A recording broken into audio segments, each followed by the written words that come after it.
Hey everybody, how's it going? Welcome to NoDQ&A video right here on NoDQ.com, as well as the YouTube channel and NoDQ&A videos affiliate, ringsidenews.com. Real quick before I get to the questions, just wanted to mention that my 2015 Extreme Rules review video that was pulled by YouTube because of an apparent copyright infringement, that video has been reinstated. It is back on the YouTube channel. Check it out if you missed it. I'll post a link in the description box. Also, check out my Payback predictions video with Jeff Meacham. That is also up on the YouTube channel. With that being said, let's get down to your questions here from spring.me/Aaron Rift. First one today comes from Ziggler is Money. Hello, Aaron. WWE.com has confirmed that the tag titles and the IC title will be defended inside the Elimination Chamber. How will this play out, and does it mean that the world title will not be an Elimination Chamber match? I am really looking forward to this pay-per-view. Well, at this point, the WWE title is not expected to be inside the Elimination Chamber, and that would just be overkill. That would be ridiculous to have 3 Elimination Chambers in one night. Really, I think one is enough, but in this case, I'm fine with there being 2 matches. WWE changing things up and having the IC title and the tag titles for the first time being determined inside Elimination Chamber.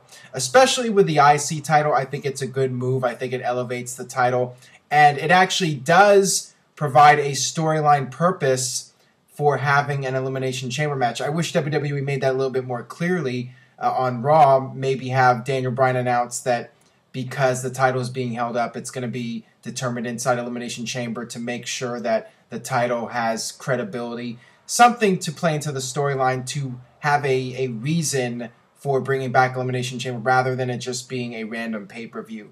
I talked about this before, where if the Elimination Chamber match is going to be brought back, it should have a good storyline purpose behind it.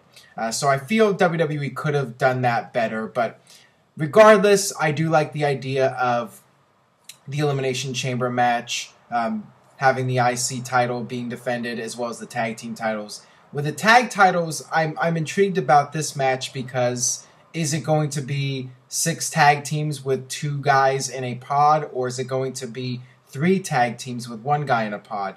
I'm really curious about that. I think it would be better to do 3 tag teams rather than 6. I think 6 tag teams, that would just be too much, and with 2 guys in a pod, I don't know. I just think I would prefer the 3 tag teams with 1 guy in a pod. But we'll see how it goes with WWE. Elimination Chamber is still a couple weeks away. We still got to think about Payback and see what happens at Payback before even speculating on what's going to happen at Elimination Chamber. Got this one here from Hail Rocky. Hey, yo, Aaron, what are your thoughts on the WWE 24 on Roman Reigns? Please answer in video. Thanks. I really enjoyed it. It's funny because I felt that the WWE 24 special did more to make me care about Roman Reigns and make me want to cheer for him than anything that WWE has done for him on television in the past 6 months. It really made you sympathetic towards him, and he came off very likable. And it just goes to show how easy it is to make your characters likable, and sometimes less is more, and sometimes just letting these guys be themselves is the way to go. And another example of this would be the ESPN E60 special, and how Adam Rose was portrayed in that special as himself, his real life persona, and his backstory. I felt that did more to make him likable and want to root for him than anything that WWE has done with him on television. And same thing with Roman Reigns. So I thought the WWE 24 special was well done, and I would like to see more of them. I think it'll help make the characters more likable and the people behind the characters likable, and getting their backstory, it'll get you more emotionally invested in them. So I would definitely do more of them if I was WWE, and I like the ones that they have produced so far. Alright, this one comes from Slow Motion Man. Hey Aaron, with Jack Swagger being down on the WWE totem pole right now, do you think WWE should bring back Zeb Colter as an on-screen character? If not for Swagger, maybe someone else. Thanks. Well, unfortunately, I think that whole character has been played out. Zeb Colter, first he was against the Moochers and all those people, and You know, he turned babyface with Jack Swagger. I just feel that that character, both as a heel and as a face, has been played out. I'm not really sure if there's any point in bringing Zeb Colter back. There's no real good storyline reason to do it.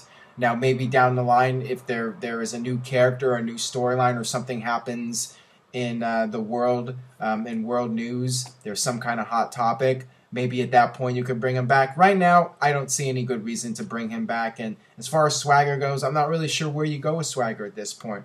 Once again, I think that his character has been played out, and maybe you can tweak his character, maybe you can reinvent it.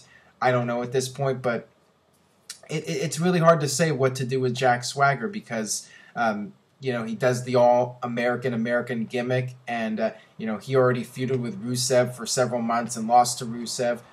Just don't know what you do with the guy at this point. It's really hard to say. All right, this one comes from Wrestling Dude 95. Yo, Aaron, do you ever see WWE bringing back the Championship Scramble match for the WWE World title?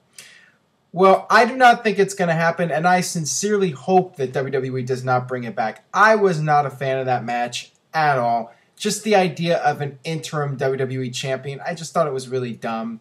And, you know, I have the flashbacks to the Brian Kendrick as the interim WWE champion. Just wasn't a fan of it. Wasn't a fan of the match, and I don't really see a need to bring it back. I know WWE has to come up with some ideas, and they need matches, especially if they're doing more pay-per-views and perhaps more network specials. They're going to bring back old concepts like King of the Ring, but Championship Scramble is not one of those concepts that I personally would want to see back in a WWE ring. All right, this one comes from CM's Punk. Hey Aaron, do you see Johnny Mundo, aka Johnny Morrison, ever going back to WWE? I feel like he could have been a bigger star than he was. Please answer in video.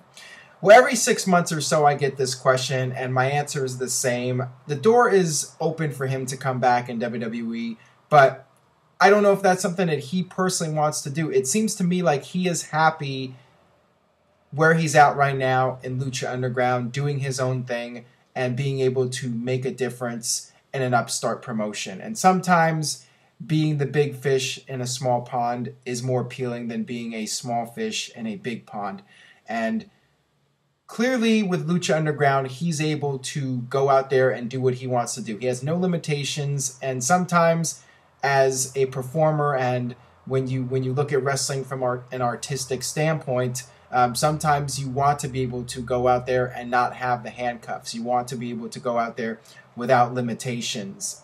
So perhaps he's happier where he's at right now than going back to WWE and having to answer to the politics and be held back and have to hold back with the kind of things that he wants to do in the ring. Maybe that's something he just doesn't want to do. But if he was passionate about going back to WWE, I think they would take him back. But I think that the longer amount of time that passes by, I think the less likely it is that he comes back to WWE. All right, got this question here from the Atomic Cody. Hey, Aaron, how do you think the invasion angle would have played out if guys like Triple H and Chris Benoit were not injured at the time? Well, I think it would have been a lot worse for WCW and ECW. I think a lot more people from WCW would have been taking the pedigree, if you know what I mean. I think that Booker T and DDP and those guys, they would have been feeling the wrath of Triple H. They would have been getting the sledgehammers, they would have been getting the pedigrees, and they would have been getting the 1, 2, 3 counts with their shoulders on the mat and looking up at the bright lights. So it wouldn't have been pretty. I think unless Triple H decided to jump ship to WCW, which I don't think he would have done that, but that's really the only way that I think WCW would have been saved, is if Triple H had gone to the Alliance, because then, you know, if Triple H is protected, WCW is protected. Chris Benoit, you know, it's possible he would have gone to the Alliance. You know, they definitely teased that right before he got hurt. They were doing a storyline teasing that him and Jericho were going to jump to WCW and ECW. So that would have been a possibility. But, you know, Chris Benoit being on the WCW side wouldn't have protected WCW anymore in the booking. You know, Triple H would have been the only difference maker. And if he was on Team WWE, you know it was going to be even worse than worse for WCW than it already was.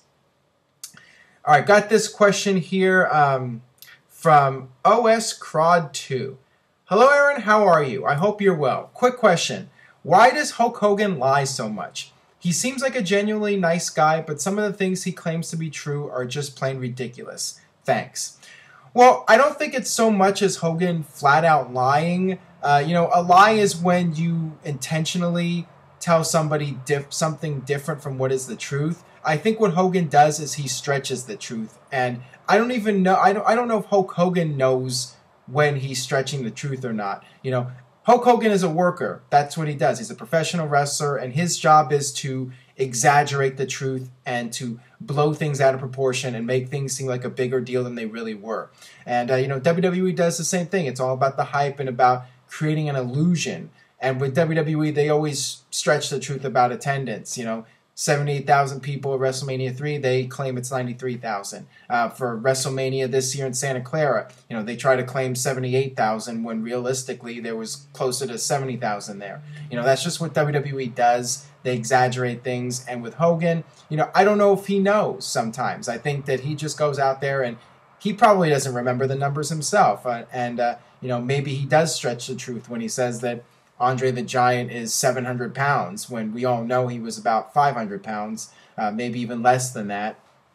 It's just Hogan being a worker. And, I don't know if he intentionally lies to people or not. It's just what he does as a wrestler. He inflates those numbers to make them sound more impressive. That's just what wrestlers do. It's not just Hogan. It's everybody in the wrestling business. It's what you do to make the product seem better than it really is. All right, so that'll wrap it up for this edition of No DQ&A video. Thanks as always for watching. If you enjoyed today's video, please share it on Facebook, Twitter. Tell a friend, anybody you know who watches wrestling. Have them check out No DQ&A video. Stay tuned to NoDQ.com for all the latest regarding Payback, all the latest news. And, of course, we'll have live results coverage this Sunday. I'll be tweeting. I'll be giving my thoughts during the show. You can follow the NoDQ Twitter account at twitter.com/NoDQDOTCOM. With that being said, I will see you guys next time for another edition of No DQ&A video. Thanks for watching.